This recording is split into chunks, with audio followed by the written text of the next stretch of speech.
Yo, Minnesota was promised to us Somalis 3,000 years ago. And if you disagree, you're an anti-Kushite bigot and you need help immediately.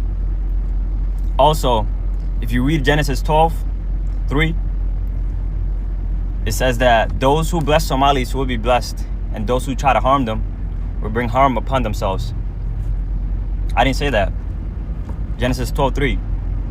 Just saying. Those who bless the Somalis will be blessed, and those who curse the Somalis will be cursed, according to Genesis 42. You know, Minnesota was promised for the Somalis 4,000 years ago. This picture is clearly proof. These are the founding fathers of Minnesota. His name is Abdullah Muhammad Washington. You know, you can't tell it. It's not edited. You can argue with what I say, what are these Somalis saying. But that's the truth. Minnesota belongs to the Somalis. It's a promised holy land for them. This picture you see right now, his name is Abdi Farah. He was welcomed by the natives. They ate dinner and everything together. They had something called a Minnesota Tea Party. Now, Minnesota is a holy land for the Somalis. That's that. It was promised for them 3,000 years ago. On this edition of FAFO, the Somalis for Trump edition. Which is barely a country. You know, they have no anything. They just run around killing each other. There's no structure. Somebody would say, oh, that's not politically correct. I don't care. I don't want them in our country. Their country's no good for a reason. Their country stinks, and we don't want them in our country. I could say that about other countries, too. We're going to go the wrong way if we keep taking in garbage into our country. Now, let's rewind back to the 2024 election season, because some Somali voters said that the economy and social issues are driving them to vote for Trump. Economic issues and LGBTQ issues in local schools are prompting more Somali voters to choose Republican candidates, say several Somali community members. Then this article here said that Democrats lost support with Somali Minnesota voters in 2024 presidential election. Concerns about the war, the economy, and not feeling heard contributed to shifting political tide. And a lot of them then voted based on faith as well as against LGBTQ issues. Well, let's see how some of them are doing now. New immigration operation is set to target Somali migrants in the Twin Cities, Minnesota. And this one goes with the video clip that I just showed you. It says Trump calls Somalis garbage, he doesn't want them in the country. Makes me wonder if any of those Somalis have like friends or family members that are of questionable status or aren't permanent or legal residents of some type, because these raids are gonna go after them specifically. And he also called your folks garbage. I'm gonna venture a very strong educated guess and say that you did not expect the leopards to come and eat your faces. Hi everyone, welcome to yet another video. It's Ndagire here. Thanks for clicking. On this video, we're gonna be still talking about the situation of Somalis and how, you know, they are really not giving up. Actually, they are sending, I would say, clapback and telling Americans that, you know what, at the end of the day, we are supposed to be here because this land was appointed to us. It was promised to us as Somali people. Like, we need to be here in Minnesota. It was given to us. It's our promised land. And they are using like chapters in the Bible or, you know, using quotes of religious books to talk about how they were appointed to be in that place, which is really, you know, making a lot of people mad. I've seen comments and people are really, really not happy about this. But I mean, this is what is actually going on. And I would say it's also, you know, disappointing and sad to see a leader like Trump, you know, using a language that is very vulgar to describe a group of people. Like, is that how you want to be addressed as well? If your people go to these countries and they are addressed in that manner, would it please you? Would it make you feel good in a certain way? It's just so, you know, it's getting ridiculous at this point. But the way, like I said, some of them are coming out and claiming that the land belongs to them is really wild to me. Guys, listen to what they are saying. Come back, let me know your thoughts on it. A lot of white nationalists are really upset about Somali immigration to Minnesota for some reason. But the thing is, Minnesota is the homeland of the Somali people, and it was promised to us 3,000 years ago. In fact, one of the founding documents of the state of Minnesota is literally codifying into law that Somali people have self-determination on that land. As it states very plainly in the basic law in Minnesota, the land of Minnesota is the historical homeland of the Somali people, in which the state of Minnesota was established.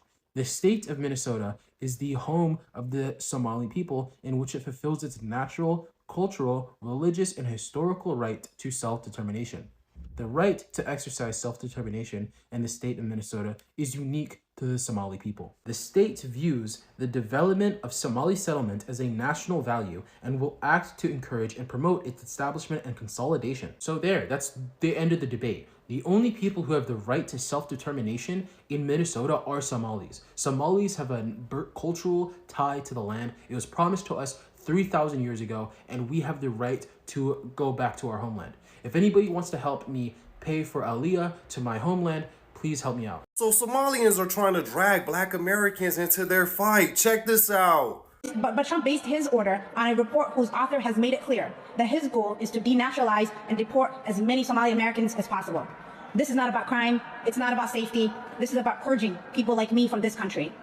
Minnesota has always been a welcoming place for people fleeing a home country that is blasted by war, poverty, and hunger. Europeans in the 19th and 20th century, Black Americans from the South, Hmong.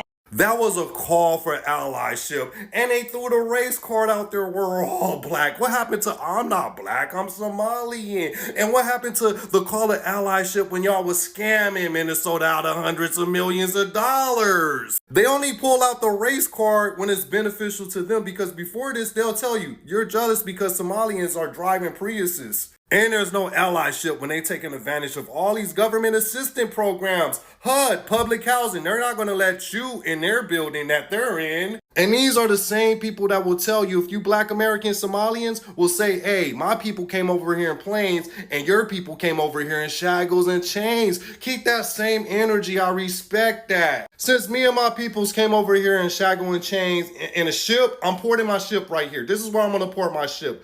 Don't use Black as a race card. Don't use Black when it's beneficial. Keep that same energy. You not Black, you Somalians. You not Black, you Nigerians. Keep that same energy. Because when it's time to benefit off these government programs, like housing, all that stuff, they lock other people out. They don't care about nobody else but their own people. So why you yelling allyship now? And now I'm understanding, and you're going to look at, I hear they ripped off Somalians. Ripped off that state for billions of dollars, billions, every year, billions of dollars, and they contribute nothing. The welfare is like 88%. They contribute nothing. I don't want them in our country, I'll be honest with you. Okay? Somebody would say, oh, that's not politically correct. I don't care. Donald Trump, what he said has to be the biggest eye-opener for all of the Somali expats living in the West. Put things into perspective, I'm a Somali, British-born Somali. Grew up in the UK, London to be precise, and I moved to Hargeisa about a year and a half ago. And it was the best decision I've ever made, because I've been living here. I'm stress-free. I go about my day. No one says anything to me. This is my country, right? At the end of the day, this is my country. And this is the thing about us immigrants. We get caught up in building other people's countries. If I was an American, I would be straight away thinking about how to get back to Somalia, Somaliland, wherever you come from. Why? Because how you contribute into a country that sees you that badly. And by the way, Donald Trump is the only one who's actually vocal about it. There's others that think the same thing.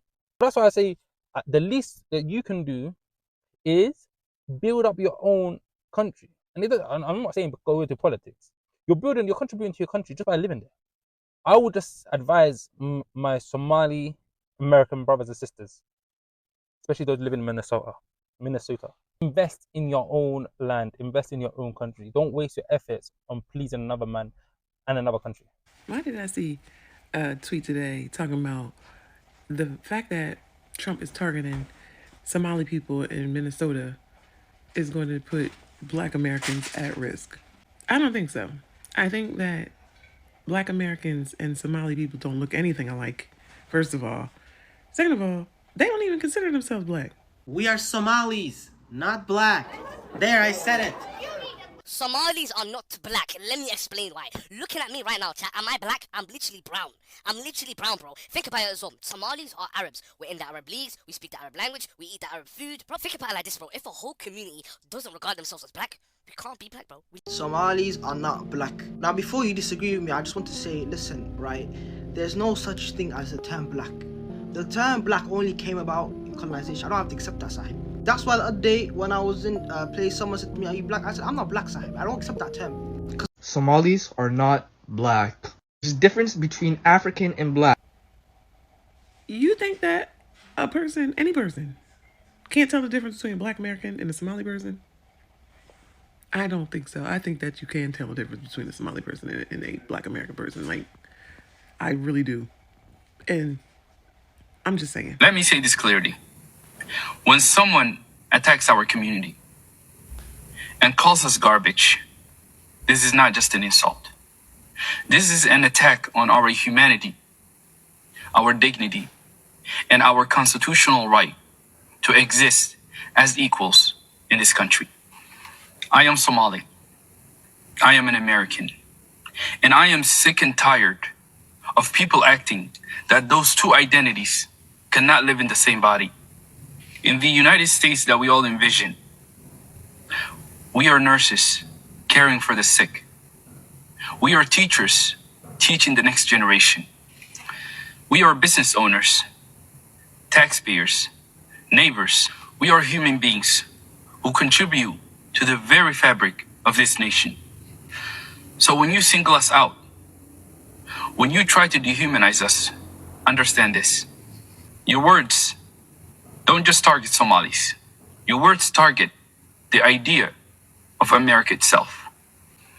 The idea that all humans are equal under the law, equal in protection, equal in dignity, and the right to be treated as a person, not a stereotype. And those rights are afforded to us by the Constitution. So therefore, they are not negotiable. They are constitutional. And let me be even more direct. Somalis are not your enemy. We are not a threat.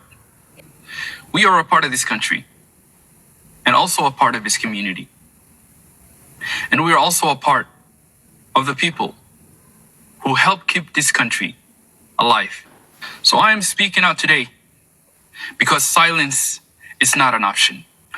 Not when people are being dehumanized, not when neighbors are being attacked, and not when my community's humanity is being dragged through the mud. We deserve protection. We deserve respect. And above all else, we deserve the dignity that is afforded to us by the Constitution of this country. Because President Donald Trump, it is not us who chose to be in this country. It was not in our control, and we did not choose. Many of us were born here, and many of us were brought here at a young age. For you to scapegoat a whole community of people for the mistakes of the few, and to call them out, and to put targets on their back, how does that make America great? At what capacity does that improve the lives of the Americans? The hardworking taxpayers, the mothers, the fathers, and the future, the next generation of this great country of ours.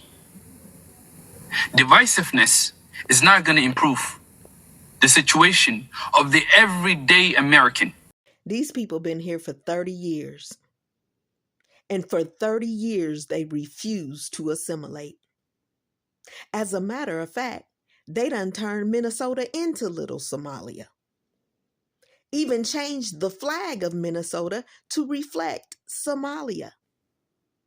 They wasn't trying to be Americans. They were trying to recreate home. But when you tell them it's time to go home, suddenly it's a problem. When you say it's time to pack your bags because your temporary protection is over, honey. It's time to pack your bags and go home. Now suddenly it's a problem. Oh, we Americans though. We Americans. Since when? You ain't never tried to be American. You tried to change America. You tried to create your own little Somalia that you could safely have things your way in. Well, we're telling you that we don't want our cities changed into Somalia. We're going to give you a bus ride, a plane ride, a boat ride, and everything else you need until you back safely in Somalia. And let's hope them boats don't get pirated along the way. It's interesting. I saw a video of a lady that was, giving a breakdown on how these people really like transfer their money. The thing that is pissing off a lot of like the American government, it's like they can't trace the way how or these people specifically transfer their money from the US to the nations that they come from. Because the lady that was explaining it was more like you give money to someone and then in your back country they send the money. So it's like a system that is not really traceable. And for a country like America that really wants to know everybody's business, that is triggering. You want to know how money leaves Minnesota and ends up overseas? Here's the breakdown. No sugarcoating. Part 5 of our series. When money hits a bank account, it is withdrawn in cash. Not traceable like wires, not flagged like digital transfers, just cash. And this is where the Hawala method kicks in. It's an underground money transfer network used worldwide. It's not illegal by itself, but it's perfect if you want to make money disappear. So how does Hawala work? Well, it's like this. You hand cash to a U.S. broker. They call a broker in Somalia. Someone overseas gives the recipient the money. No banks, no wires, no paper trail. Investigators say some cash was literally flown overseas in suitcases. Sometimes $500,000 to $1 million at a time. Yes, really. So why does this matter? Because once money enters Hawala, or like a physical transport, you cannot track whose hands it ends up in. Some goes to families, some goes to villages, some goes to regions controlled by Al-Shabaab.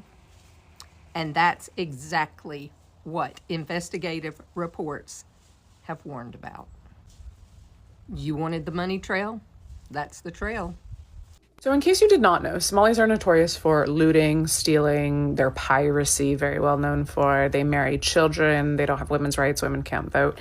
And when you import a bunch of them into the middle of Minnesota in our country, they're gonna do the same thing. What a lot of Americans don't understand is that America is the reason Somalia is having the problems it has. America is bombing Somalia right now. I saw people in the comments that were like, oh, now they're starting to blame the US of what is happening in Somalia. Yes, as they should. Have you seen what the US does when it goes to other people's nations claiming to, create and put peace in that place? Which place have the US gone to and claim to have, or to go there to create peace, and there's actually peace? Name one country. Name one freaking country. So it's really interesting how this is unfolding, but the fact that Somalis are now claiming Minnesota is interesting. It's cracking me up, because what do you mean? I don't know. Maybe it is true, maybe it's not, but I mean, they're using scriptures, so maybe there is a writing, there was agreements that were made, and yeah, that's why they are in that place. Like, they are calling themselves chosen people, which I don't even want to get into that, because what do you mean? But also, I saw them kind of like bringing in black people in the situation with the conversations, and black people are like, hey, like I've been sharing, don't put us in your business. You are the group of people that actually comes out openly and talks about how you're not black, you don't want to associate with anything black. So maybe you should take us out of your conversations. If you're addressing anything, forget us as black Americans. Like, don't involve us, because we are not going to help you in any way. Because now every other group that is facing any kind of oppression is trying to bring in the black community, the black Americans, to kind of show like, oh, we are together in this. Like, yeah, we are getting oppressed, so we now understand what you guys have been going through.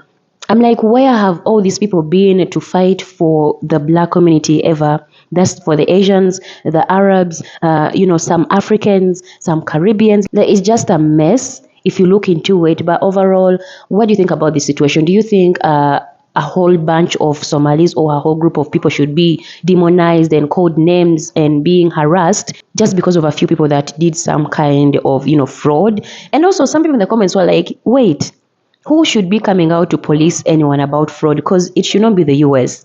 They are the biggest fraudsters if that's the right word, that have ever existed on this planet. What do you mean you're now pissed because some people or a few people, stole money from you, which maybe they didn't even steal, but they were taking advantage of the system because it was open for them to take advantage of. You, as the US, you are always into other people's business and, stealing literally in open arms. And now you are the one complaining about fraud. Make it make sense. I also shared videos of how, some Somalis are coming out like Americans are jealous of us because we have developed ourselves, we work together, our community is thriving more than any other group in America. So maybe that's why you are coming towards us, because you see us thriving. And I would also say maybe this is also a tactic that the US government always uses every time it sees a specific group of Africans or Black people thriving, and they're like, wait a minute, we need to put a stop on that. Like, what do you mean you're thriving? What do you mean you're getting away from where we want you to be? Like, you need to be on this level, you should not exceed that. We've seen it with Black history where a lot of investments, a lot of growth, a lot of development in the Black community were really like tarnished and destroyed by the US government, by the white people. So maybe now they are seeing that other groups of people are actually thriving and making their lives better and probably also helping their countries get better. So it's like a threat to them, like they want us to just stay at the bottom of everything, like they just want us to be in the dirt, in the freaking dirt. And it's not really what is going to happen forever. The downfall that we are seeing today of the US is really moving at a very fast pace. And it's just entertaining to see. It's just so entertaining to see. But overall, I just want to ask you, like, the last question. What do you think about the situation? Really, like, are Somalis really a problem? Do you want them out? Should they, claim their land, as they say? Maybe now they are Native Americans. I don't know. Or maybe they made deals with the Native Americans. I don't know. You let me know. So, thanks for watching, guys. Don't forget to like and subscribe. I will see you in another video. Bye.